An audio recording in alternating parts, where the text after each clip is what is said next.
Thank you. So before I'm going to introduce you to our panelists, I see some people standing in the back. Know that we do have some spots available in the front still, so please feel free to find yourself a seat if you like. All right, after such an insightful keynote from Kevin, it is time to dive deeper into the realities of the next generation data centers. What do they look like? What challenges do we face? And most importantly, how do we get there? Now, to discuss this, I'm joined by an outstanding panel. Here, on the left, you still have some spots. Yeah. I'm joined by an outstanding panel of industry leaders, so please join me in welcoming to the stage Konstantin Hartman. Yeah, you can, yeah. Konstantin Hartman. Dick Teunissen, Douglas Louis, and Michael Go. Please find your seat. Welcome, gentlemen. So nice that you're joining us today. Please find your seat and your microphone. Are you okay? Yeah? This is your time for interaction. Okay. Okay, great. Thank you so much for joining us. Yeah. Thank you.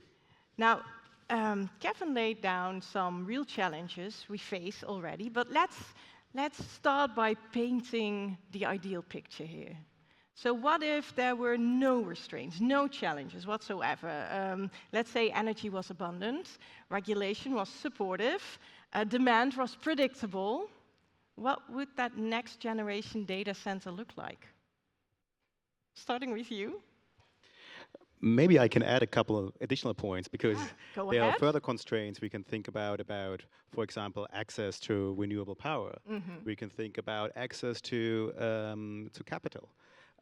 We can also talk about other aspects which just simplify for us the development. But joking besides, I think at the end of the day is that we know that the environment is as it is, and we always have limitations. So what is the key thing for us is to stay flexible. And Kevin said it quite nicely in his presentation, is when we look at how the dynamics are changing in the market, the key thing is for us to look at our designs and think about how can we actually set up our designs to be flexible to serve what is coming up with the AI wave. So meaning at the end of the day for us from an infrastructure perspective is we need to be capable to switch also in between liquid and air-cooled environments in order to make it feasible for our clients, because our clients have different workloads, different applications that they're running in our data centers, and that's the flexibility we require then. So the next generation data center would be highly flexible, able to be, I think, a hybrid model between liquid and air cooling then? Absolutely could be. Yeah. It is a possibility, but could also be fully liquid. I think we just have to have conversations with our clients early enough, and we already see that happening, which is wonderful because then we understand better about what the requirements are, and we can adapt our design to it. I see you nodding. You want to add something? Well, being the American in the room here, I think the perfect world would be having Europe behave similar to what's happening in the US.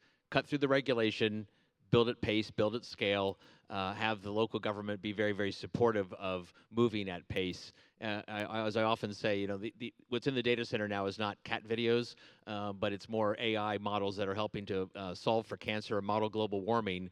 And so what we need to do is make sure we're a force for good in the industry by being able to solve society problems and having governments be supportive of that. So we're seeing a real bifurcation about the pace and innovation of things happening in the US, and it's just not happening here. We're not losing the race, but we need to catch up. And I think if we had that perfect world, unfortunately the models that we're seeing in Asia and in the US are trumping, pun intended, what's happening here in Europe.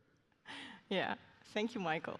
Sorry, thank you, Doug. Michael, going to you, what do you think? No, I just want to add on, I think in terms of future of data center, Kevin did cover that a fair bit just now in his slides. You will see that in Europe, I can only foresee that the data centers are out of the flat D market, right? You will be out of that 4 big market. It will be large campuses. We should even start looking at gigawatt campuses right now. That is probably the trend that we'll be moving towards too. And of course, liquid cooling. the density is super high. You talk about 50 kilowatts, 100 kilowatts cabinets. The only way to cool such cabinets has to be liquid with some combination of air. And that's how you will look like in the future. Dick, what do you think? I guess I'm the dreamer in this panel. Because for me, a next generation data center is one that balances between what it takes and what it gives. And so on the taking side, we have money from our investors, and hopefully, right, the data center will provide a return to them. We have Mother Nature, right, where we take materials, where we take NOx space, and so climate neutrality is going to be important, right, what we give back. Obviously, we need a lot of energy, but there are plenty of opportunities to work with grids and actually, right, add value on that side. And then space, of course, right? We need a lot of space to develop these things, and all of the committees and architects that we work with like for us to do this in a nice and beautiful way.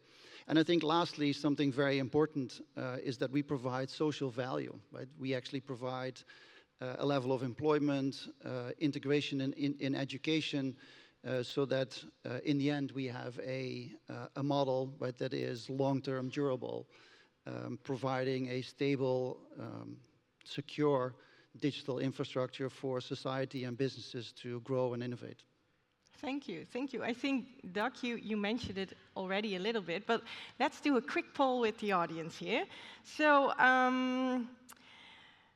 who believes, by show of hands, who believes that Europe is keeping pace with US and Asia in AI and cloud infrastructure? Who believes we are keeping pace? No one? Okay, let's respond to that wonderful reaction. Do you agree?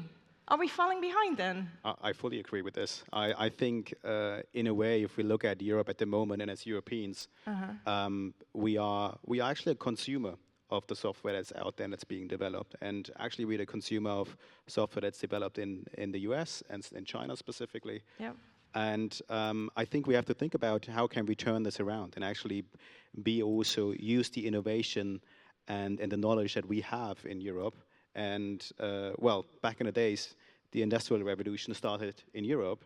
So why can we not also take a more leading role in the AI revolution? And there are many constraints about us, but just being positive on this, I think we just need to give also the different companies the room to do that. Because if not, we are further falling behind. We are here to build the infrastructure, but we need to think about what we can do in order to be more innovative in Europe. We're merely a consumer. That's harsh, isn't it? Huh. But maybe we can still turn it around. Dick, what do you think? There's certainly an opportunity to turn it around, but it's like a double whammy on both the platform side that are either US or Asia owned, and then in many cases the infrastructure, right, one way or the other as well. So that makes that we need to innovate, right, sooner than later. Thankfully, the new agenda and priorities of Ursula von der Leyen have changed. There's obviously the Draghi report, which is a big alarm bell for us to start doing things and start executing, I guess, as Doug was saying earlier. Yep. So the sooner the later that we create an environment for us to get this done, the better. But it's certainly not a lost cause, so I can keep my dreamer's hat on for a little bit. I don't even think we have to close the gap. We can be fast followers, but I think we can kill two birds with one stone. We can distribute the compute to get closer and closer to power. That also allows us to solve for data sovereignty. It allows us to also forklift some communities up that have been overlooked. Frankfurt, London, Amsterdam, Paris, Dublin are saturated. Yes, there's going to be pockets in new neighborhoods, and that's one of the things that KO Data is doing, is looking for those neighborhoods that were overlooked in the past, brownfield sites that could convert. And one of the reasons we're doing Manchester is because it's time to get out of Slough, not just London, but go north and be able to distribute that compute, bring AI workloads to new neighborhoods that just forklifts all of society. So we have an opportunity to use this moment in time to be able to distribute the opportunity as opposed to the continued concentration of the past. Yeah, and if you look at the way that the market is moving, the culture of innovation in Europe is not like what you see in the US, right? In the US, they have culture to fail, they have culture to innovate, they have capital there to fund those startups that 90% will fail. That is the US. But if you look at Asia, and if you look at China specifically, what is driving that culture now? they are driven to the corner. They are driven to a corner to innovate. And that's where you see new models like DeepSeek coming out, right? But if you look at Europe, so what kind of opportunities are there? In terms of Europe does lead in a lot of areas. For example, sustainability, right? Look at the way that we have been looking at the EEDs, the EU DCAs. We are setting the gold standards for the world in Europe. If you look at the way that we start to reuse the data center heat to the neighborhood, to the houses, nowhere in the world are you seeing that right now. So there is a lot of innovation there, but whether we keep pace in terms of data center growth, I think that is a discussion that we have, but there is a lot of benefits here as well. Thank you, thank you. So if we think of Europe, the first thing that comes to mind probably is regulation, right?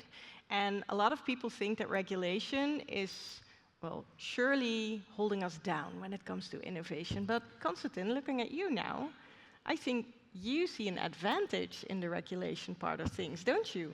I wouldn't Enlighten us. Yeah, right. I wouldn't go so far to see an advantage to it. But I see, of course, if we look at the regulation specifically in Europe, it's about sustainability and about how can we actually construct and operate sustainable data centers. And obviously there's an element that we have our own interest also to do that. I think the issue that we have with regulation most of the time is that we have a one-size-fits-all approach. Yeah. And actually we need to look at the different data centers. We all here on the panel are designing and constructing data centers. Some are similar, some are different, some are in different areas. And therefore we really need to think about how regulation can be actually adjusted so it fits to the actual user of a data center and into the location where it's going to be constructed. So that's a call for the European policymakers in the audience here.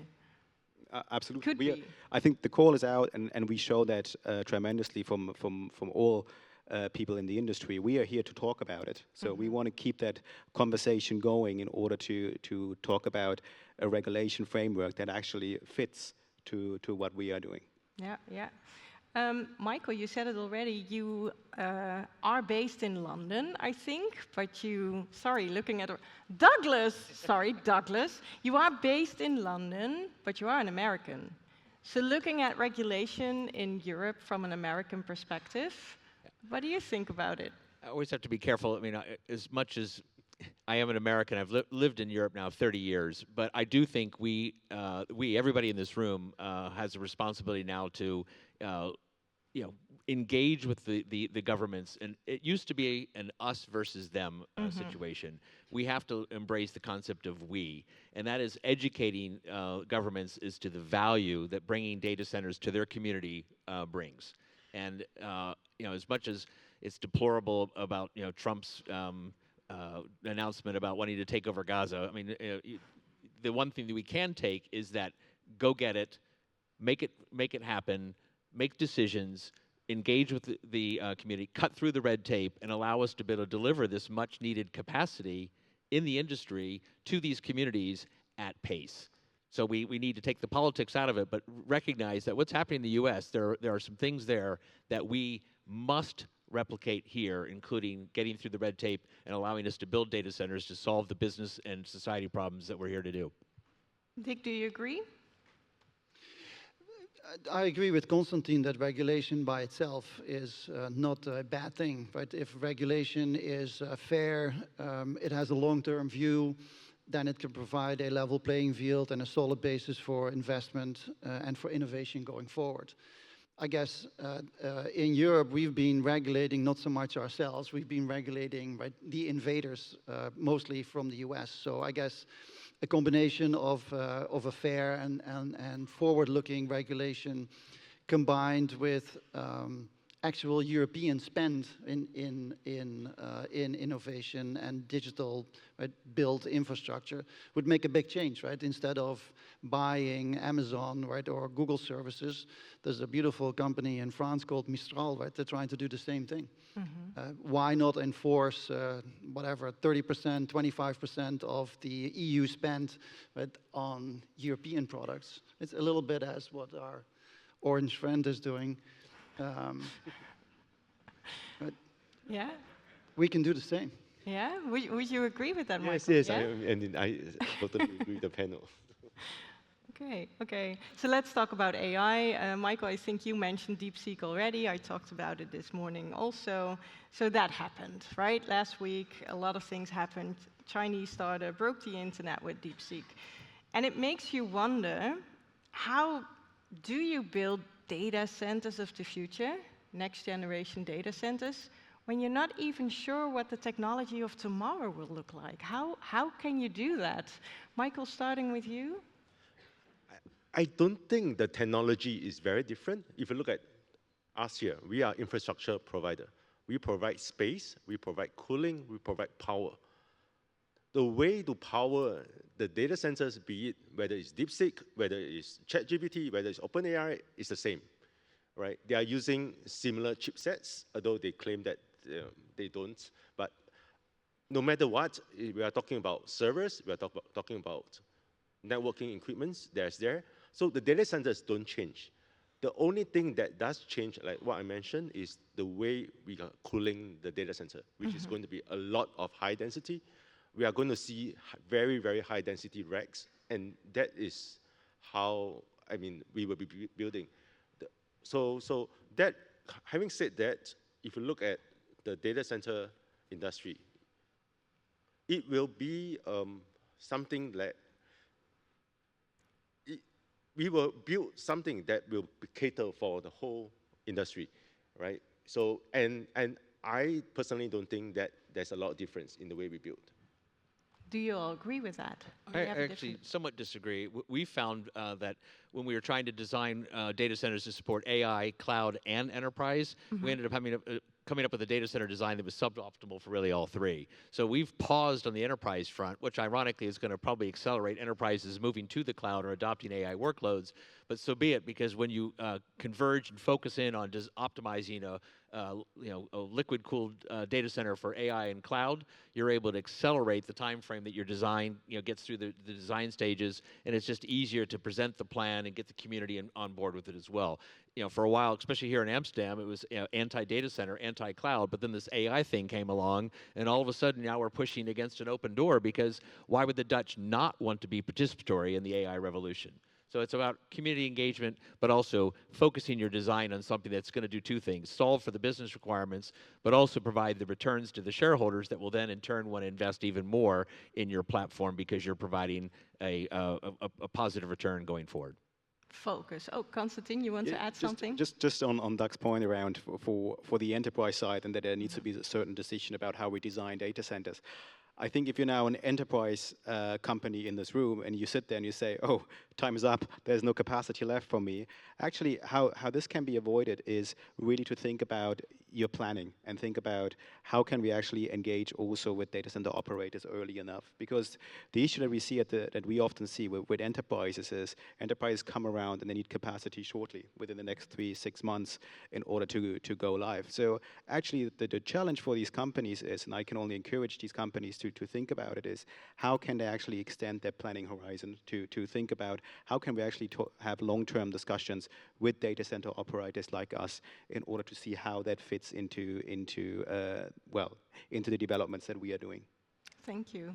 Dick, would you like to add something? Yeah, I feel that it's more of a short-term, mid-term issue than it is a long-term, because the long-term, I think we believe it all is going to go to liquid. But the short-term is more, our customers aren't necessarily 100% clear if they want air or if they want water, and but to what degree. As Doug is saying, mixing air and water in one facility is far from optimal. So that's, I guess, what the challenge is, combined with figuring out what all these water SLAs are going to look like, right? Instead of a major leak. I mean, that's the easy one. Thank you, thank you. So we have a very diverse audience today. We have government representatives. By a show of hands, government representatives? We don't have lots of light. Don't see you. I know you should be there. Well, imagine they are there. Let's give them some advice, right, shall we? So what should European policymakers do right now to enable a more competitive and resilient data center market? Doug, would you like to start with that? I mean, the good news in the UK, deeming data centers as critical national infrastructure, right up there with fire departments, is a good step. But again, it really is encouraging the untangling of the zombie power applications. Almost everybody, battery providers, put their hat in the ring for power in the UK. And UK Power Networks doesn't know which of the demands are really, really serious. And so when all of a sudden you get to the front of the queue for your power is available, it's not absolutely certain. So the data centers, having to get very creative. And small nuclear reactors are 10 years away. That's not going to happen. So it's having a active dialogue that allows us to be able to say, we have to solve for our society to bring this capacity online and then work your way backwards. But I think it's that engagement, that community engagement is the key. Hanging out with Andy Burnham in Manchester was really powerful for us to be able to just help it recognize that it's not us versus them, it's we. And so it's that active dialogue. And having people on our teams that are experts at engaging with the community is just as important as having good engineering teams or good development teams. Michael? Yeah, and to add on to that, I think the regulators should start engaging not just one group. I think it's a collective. So everybody needs to come together. Like what Doug has mentioned, I think there is a lot of overhype in the market. There's a lot of people saying that they are looking for 100 megawatts of power. But how much of these are true and how much of these are for the same group of customers that we are talking about? So the regulators, when they come to their book, they will say, oh, I need 10 gigawatts of power, when actual demand is not that. So we all need to sit down on the table and actually work together to solve this problem. Dick? I'm going to repeat what I said earlier. It is a fair, forward-looking, and stable, environmental, regulatory environment that fosters innovation and investment. And there should be a high degree of flexibility in that regulation system that allows us to bring certain things, like Doug is saying, these small modular reactors, to bring that technology forward. So that it helps us to solve critical issues that we have today, such as energy. And so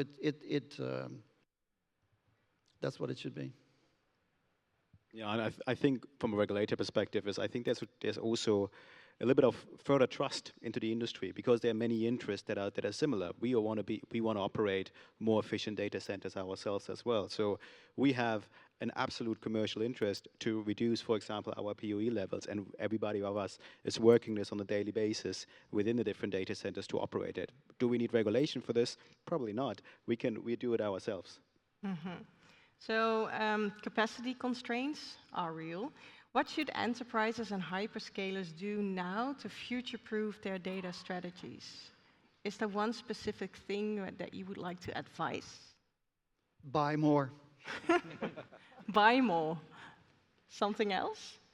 The enterprises should accelerate their digital transformation by using the cloud and AI providers, and that allows the data center industry to focus on designing and building data centers at pace, specifically for AI and cloud workloads, and therefore not trying to tuck in enterprise data centers that are just not going to be long-term, viable investments, and what shareholders are looking for in terms of returns. It was mentioned in the keynote. The pricing's inverted. Enterprises can get data center capacity, pockets of capacity, for 80, 90 pounds or euros a kilowatt. You don't get the appropriate return profile with those price points, and especially when it's lots of 500, 200 kilowatt. Whereas indeed at scale, it's the opposite now. You used to have hyperscalers being able to dictate 60, 70, 80 dollars, in the US, or 90, sub 100, and now we're seeing 130. And 140. So the industry is already moving at pace towards consolidating, building data centers for cloud and AI.